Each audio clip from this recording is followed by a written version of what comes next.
What is up, everybody? This is Lyle, No Hippie Trucking and Transportation. I am coming at you just from outside the Millennium Building at the Prime Inc. Springfield Terminal. Wanted to kind of talk to you about my thoughts on the new trainee pay that's going into effect at Prime. But before I talk about that, I just wanted to kind of go into what's been going on out here.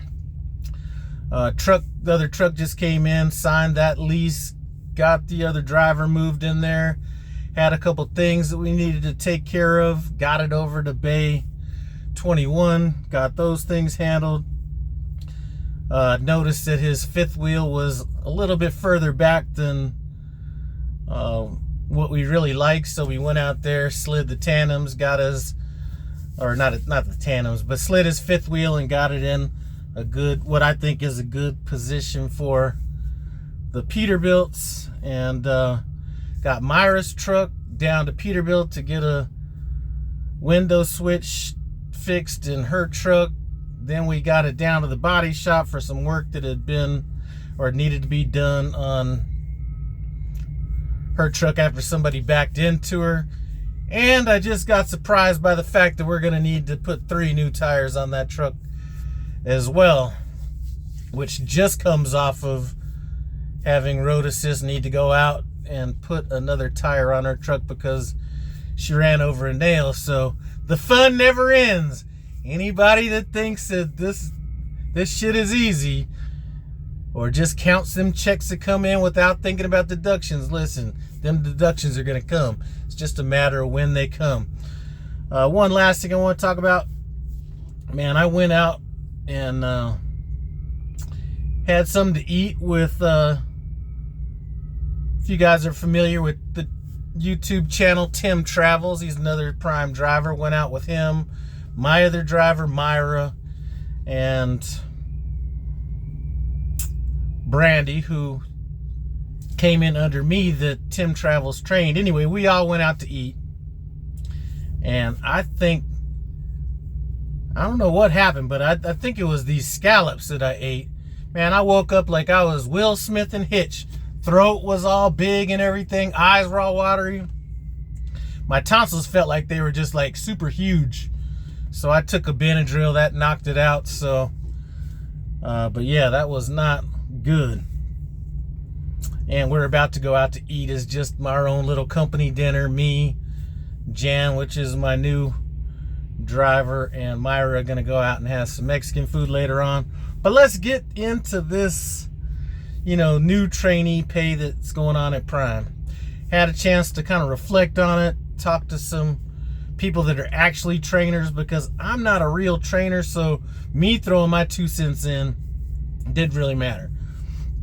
And where I did feel I had room to talk on it, it really wasn't the pay that trainers are going to be giving up that I was so, not even so, that I was like, not upset about, but I guess you could say upset about was more the messaging and how it was put across than it was the actual dollar amount.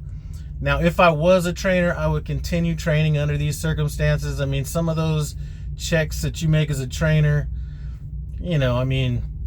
at some point, what is a few $100s a week? I mean, obviously, if you multiply that by 4, there goes that Hellcat payment if you wanted one of those. But my thoughts on it are this, is, I've always had this little phrase, not too ashy, always had this phrase, you can't skip the struggle. Anytime you're coming into a new venture or something like that, I feel like you have to put in your dues. So it wasn't necessarily even a dollar amount. It was just putting in that dues to give you something to kind of push forward to. Potentially, if I was to do the math correctly, and I'm not going to get into the numbers, either or you don't, but if I was to get into the numbers on mine, potentially, well, not potentially, trainees will be making more money than if you've heard anybody at a lot of different companies. There's not a lot, there's a a few companies out there where it's just known that most of their solo drivers aren't making, more than $1,200 a week. So it almost puts you in a position where upgrading isn't really, like, there's no benefit to try to upgrade. I mean, obviously, you're going to be making more after that, but it's not that big leap that you're kind of looking forward to at that point. One of the benefits that might come from it, maybe there are people out there that just weren't able to survive at that $900 a week, depending on what their previous lifestyle was, especially now that they're having it at 50,000 miles. And that is another problem, I think. I'm always about,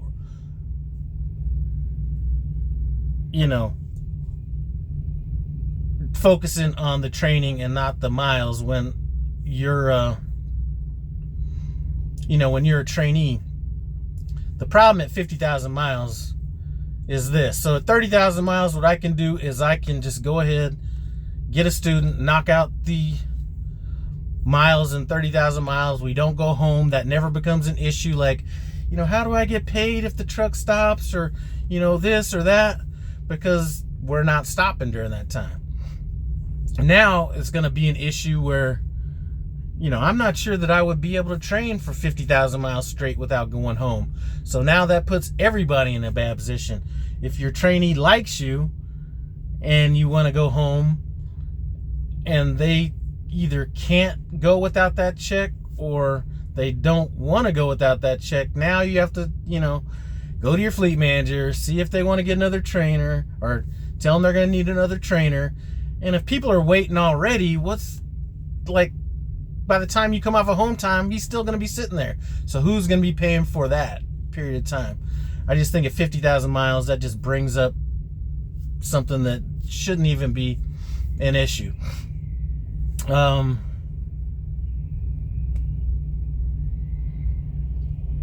So I'm not exactly sure what the reasoning for training being extended was.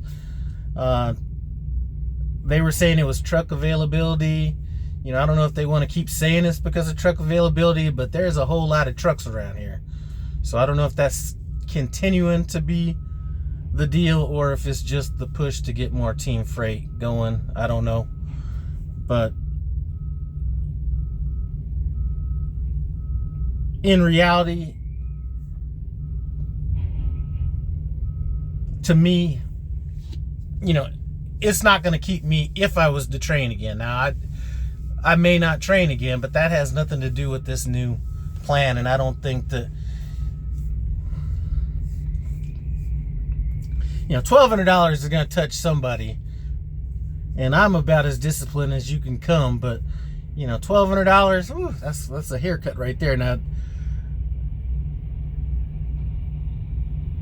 I don't think it would keep me from training. So hopefully there are going to be some benefits coming from this. I think the worst thing that can happen is that you have trainers out there trying to, excuse my language, finger fuck the logs and not really do things. I think the trainers that are going to be successful in this are going to be the ones that just keep running their truck the way they were running their truck previous. Now, I've talked to some trainers that, based on the numbers they were doing, it may not make sense to keep training. And that's, not the majority of the trainers that I talked to. As a matter of fact, the majority of the trainers that I talked to just said, you know what? It's not that big of a deal. I'm going to see how it shakes out and we'll kind of go from there. So I think I was just reading through a post on Facebook. I think a lot of the people that were throwing their 2 cents in either are like me, that aren't real trainers that train back to back to back, or they were people that hadn't trained at all and they were throwing their 2 cents in. What I really haven't heard, and I really think this is great, is I really haven't heard anything from the people that are in PSD right now or thinking about coming to Prime or anything like that, because I think if those people start piping up, then it could create an adversarial relationship between student and trainer, and that's really what I don't want to see happen, is it be like this, any animosity that's built up between trainer and trainee because of this change in pay that they really never even asked for.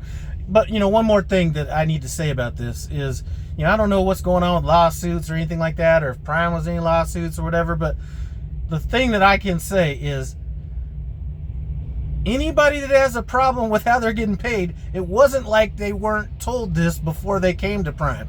It's not like, Prime hid what their pay was, even back when it was $700 and when it was $900. They never hid the fact of what the pay was. So to me, anybody that complains about some stuff that they signed up for is a little bit soft, I guess you could say. And again, like I said, the people that are coming into this are spending, let's say, so 50,000 miles, so let's say 2.5 months. Maybe that could go down to 40,000, 35,000, I don't know, but for that short period of time, they're learning a skill that's gonna feed them very well. And like I've always said, I came out of the age bracket where a lot of people I knew were taking unpaid internships. I know somebody that did one at like an oil company or Texaco or something back in the late 80s, and ended up, I think he's still at that company as a matter of fact, but I know he did some unpaid internships there over the summer and stuff like that. So this whole living wage and all that kind of stuff, over $40,000 to learn a trade at the $900 a week, I thought was substantial enough. But now that it's really not that big of a deal. Like I said, it's about messaging sometimes, and not necessarily what the program is. So anyway, that's my thoughts on that. Congratulations to everybody that's coming to Prime that can take advantage of that, and congratulations to here comes one of my old students up here. Hold on a second. See my boy up here. Hold on a second. Hold on a second. This is my last student right there. Shoot. Last time I saw him, he was backing like a boss out there in Murfreesboro, Tennessee, and I'm gonna be straight up. He learned a lot of that on his own. I wanted to keep him on the truck for a week longer, but he figured it. You doing all right? Man, I'm doing great. I seen your truck, and I was like, maybe that's his you talking about that one over there? Yeah, but then I just seen both of them. I was like, where the hell are all that? Yeah, let me get off of here. I appreciate you guys talking about No Hippie Trucking and Transportation. As always, comment, subscribe, and I'm out. What's going on?